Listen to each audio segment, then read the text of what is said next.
And so we had a big change in emphasis to restoration, something that we'd seen already in the Caribbean and Atlantic.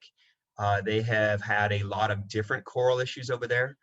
Some of you may be familiar also with the stony coral tissue loss disease that's spread across that region and has killed a lot of coral, but they've also had massive bleaching. They also have the invasive lionfish, which is affecting the ecology of a lot of the reefs over there.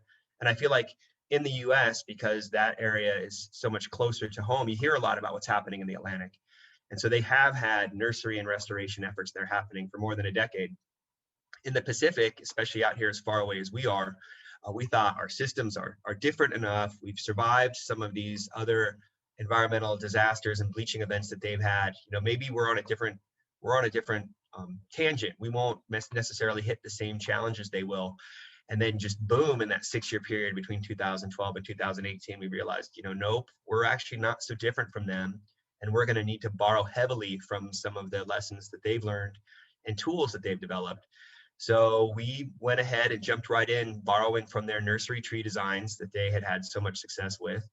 And here in the left is a picture of a Holling scholar, a student that we brought out 2 years ago to help us set up the initial nursery.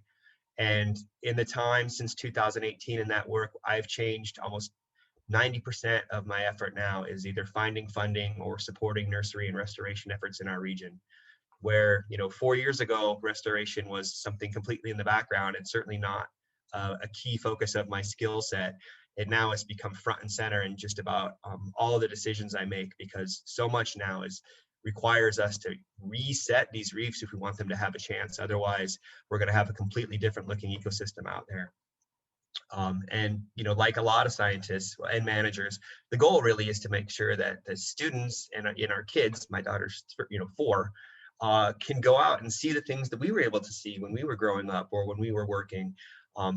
There's nothing worse than being a fisheries manager and taking your son out and not being able to catch a fish, right? So the idea that we have the opportunity to understand these systems, help manage these systems, and hopefully give them a chance so that future generations can enjoy them is really part of what drives us, and which is what has led us now to emphasizing so much of restoration. And we have a story map about the nursery that I can also share with Milo, and he can circulate with you guys if you want to actually track and see in some more detail what's been happening with our nursery efforts out here.